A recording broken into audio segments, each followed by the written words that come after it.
Hello everyone. So I got in my sparrows order, and one of the things I was getting is replacement comb picks. And comb picks are used differently. You're not raking or anything like that.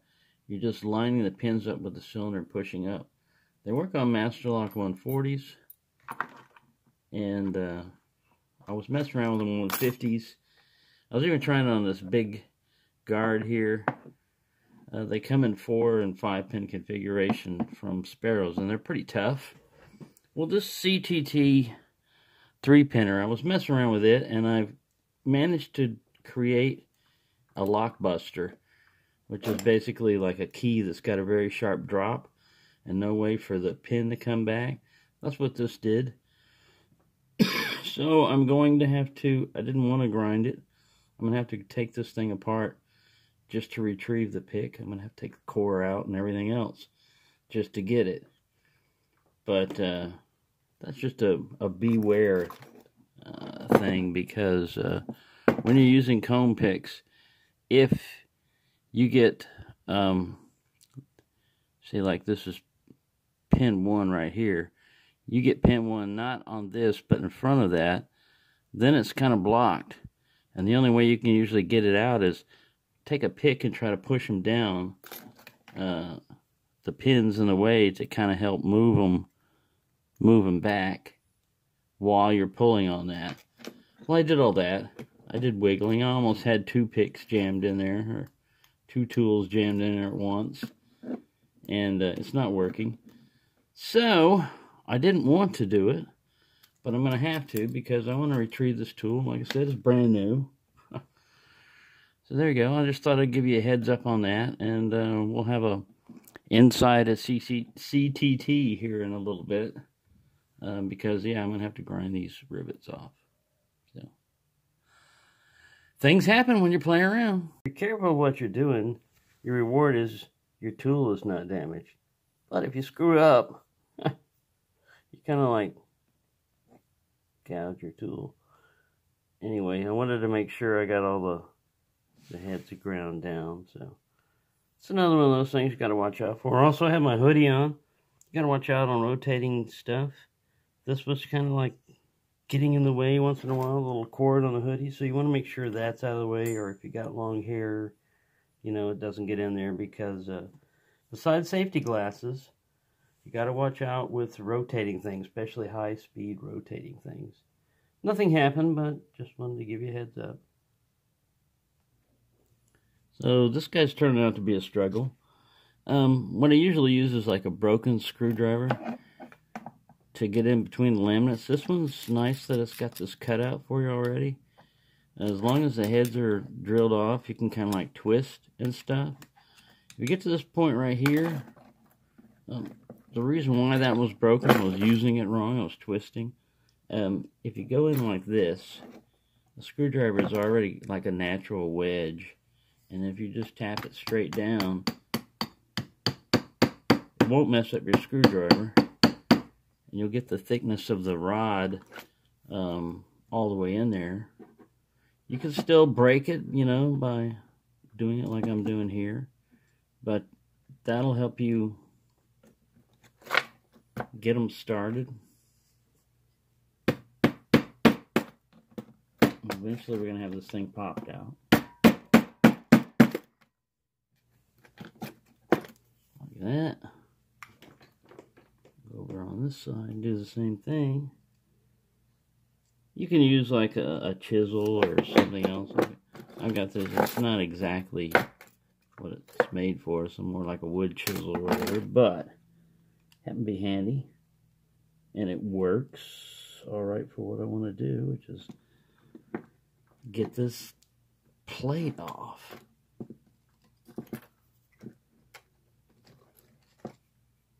Yeah, it takes a while. That's why I pause the video and hammer a beat on it. And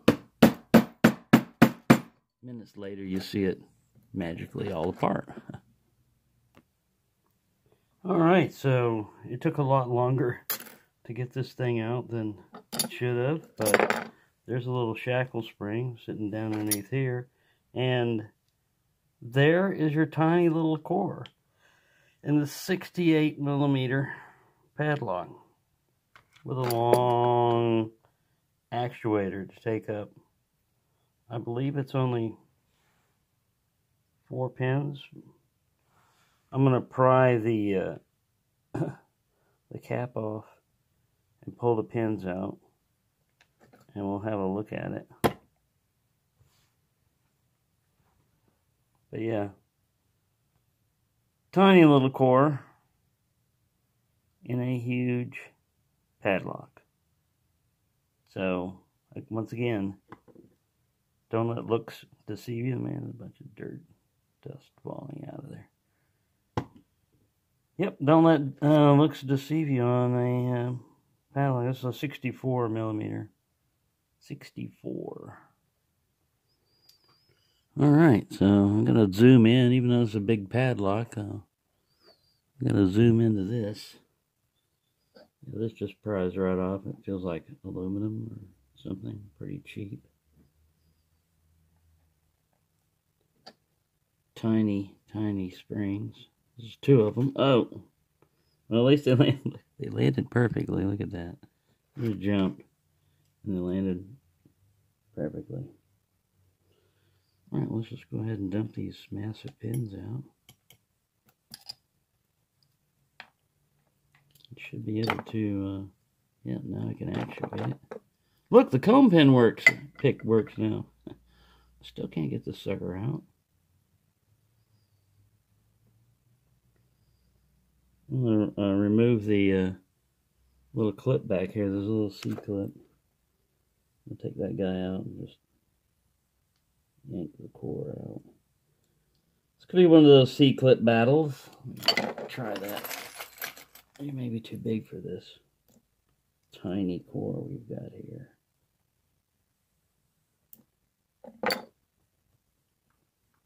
He works.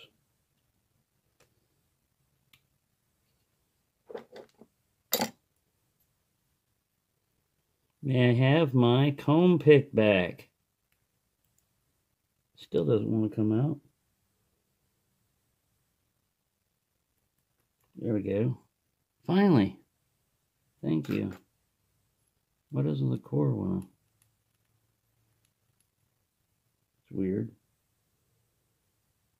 It's odd. It's bizarre. I don't see anything holding it. There we go.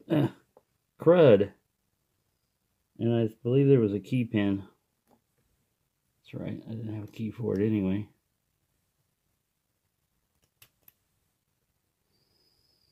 So yeah, it's a 4-pin core. It's not hollowed out at least, but it's brass. You got a little, very little tiny master lock like core. And the pins, can't find them all now. I believe one or two key pins may have run away.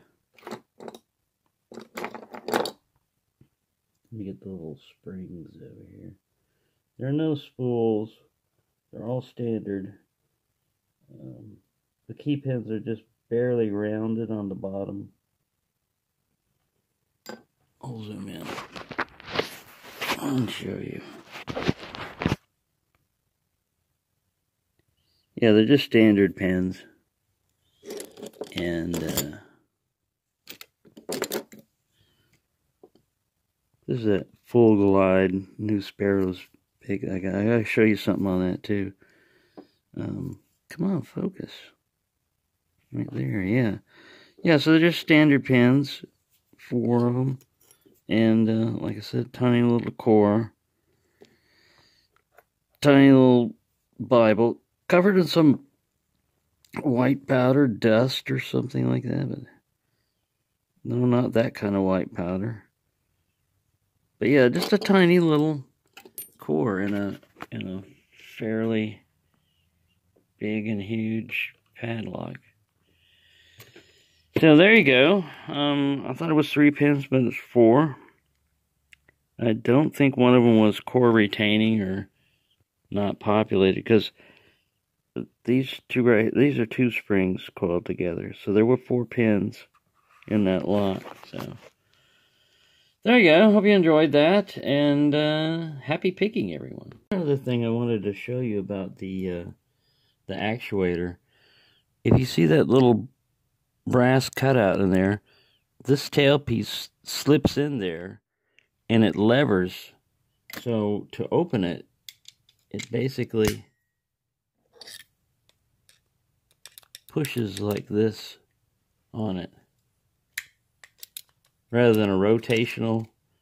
I mean, you know, you have to rotate the core to do it, but that's just because of the oblong, you know, effect of it wedging itself in there.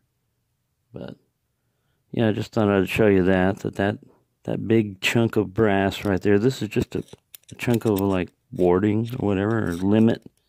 That's the actual limit that would prevent it from rotating too far. But it just pushes down on this. This is spring loaded, and it's basically the pawl, the locking pawl. And there's only one of them on this one. So yeah, if you got through the keyway with something long enough on this one, take this guy out of here. With the key set like this,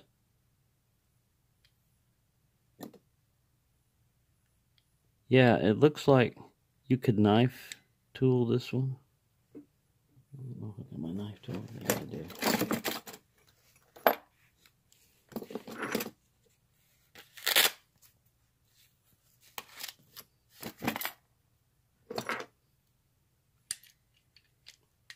There are no pins in this Bible here. Let me put it back in.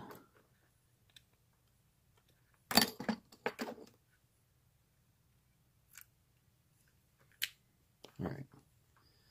Get that out of the way. Get the knife tool in here. Now we don't have the spring and the shackle, so I'm going to have to pull on it. Ooh.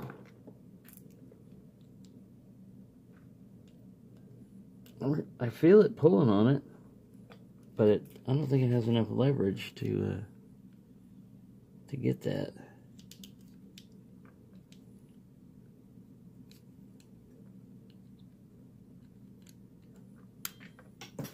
Oops. Cat jumped off the table. Trying to escape, I saw you. Yeah, it's got a really strong spring on it too. It's hitting the that piece of brass. I think if you had a beefed up one of these, you know, and with a longer handle with more leverage, you might be able to get it with a knife bypass. But just wanted to show you that weird locking mechanism. So there you go. Happy picking, everyone. Let's see you escape down here. It just like a cat landed on his feet. That one was on his feet when I landed. So happy picking, everyone.